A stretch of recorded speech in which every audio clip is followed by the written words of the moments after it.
নমস্কার বন্ধুরা, সাবিত্রী রান্নাঘরে স্বাগত। আমি আজকে বানাচ্ছি ওলের তরকারি ইলিশ মাছের মাথা দিয়ে। কেমন সহজেই এই রান্নাটা করা যায় একবার রেসিপিটা দেখে নিন। কড়াইয়ে জল দিয়ে দিয়েছি। এবার আমি ওল আর আলুটা একসঙ্গে ভাপিয়ে নেব। দিয়ে দেবো লবণ,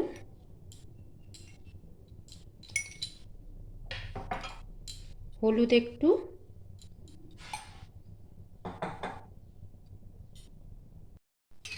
একটু নাড়িয়ে চাড়িয়ে নেব। দিয়ে ওলটাকে আমি সেদ্ধ করে নেব। আমি ঢাকা দিয়ে দিলাম। ওলটা এবার দেখছি সেদ্ধ হয়েছে নাকি। আলুগুলোও সেদ্ধ হয়ে গেছে, এই যে ওলটাও সেদ্ধ হয়ে গেছে। খুব গলিয়ে সেদ্ধ করব না। এবার এটা আমি জলটা ছেঁকে নেব। বসিয়ে দিয়ে দিয়েছি, দিয়ে আমি সর্ষের তেল দিচ্ছি।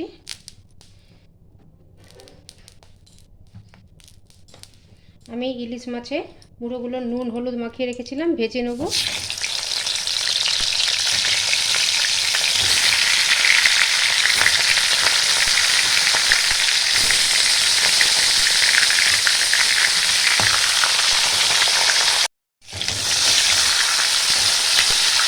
আবার একটা উঠে ভেজে নেব।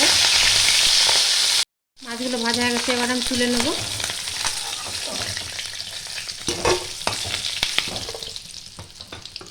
এই তেলের মধ্যেই আমি আলুটা ওলটা ভেজে নেব।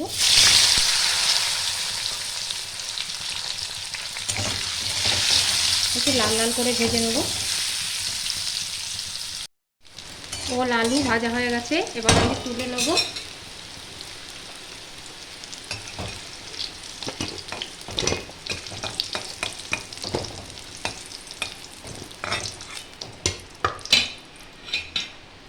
দিয়ে দিচ্ছি একটা তেজপাতা, শুকনো লঙ্কা,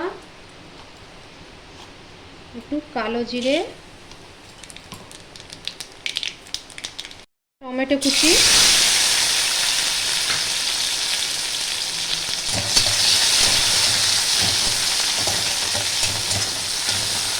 টমেটো একটু ভাজা হবে। টমেটোটা নরম হয়ে গেছে, এবার দিয়ে দেবো একটু জিরে গুঁড়ো, ধনে গুঁড়ো,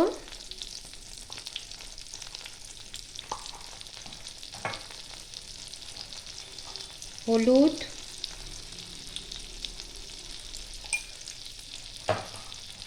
লঙ্কা,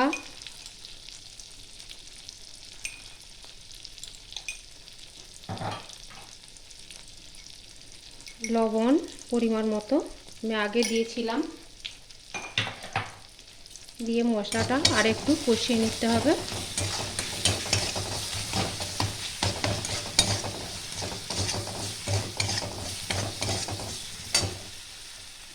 একটু জল দিয়ে দেবো।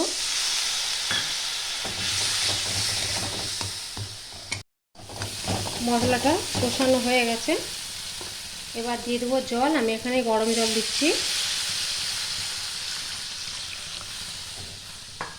একটু বেশি করেই দিতে হবে। একটু ফুটবে এটা।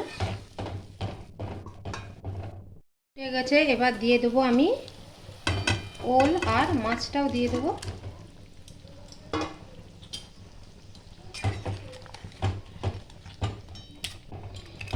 ওল আলু অনেকটাই সেদ্ধ হয়ে গেছে, আমি আরও 5-7 মিনিট ঢেকে দেবো।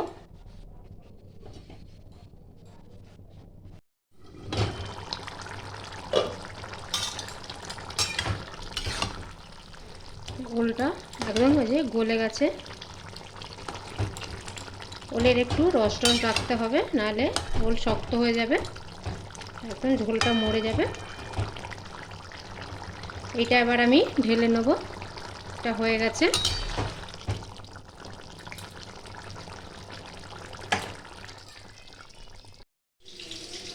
কত সুন্দর হয়েছে দেখুন।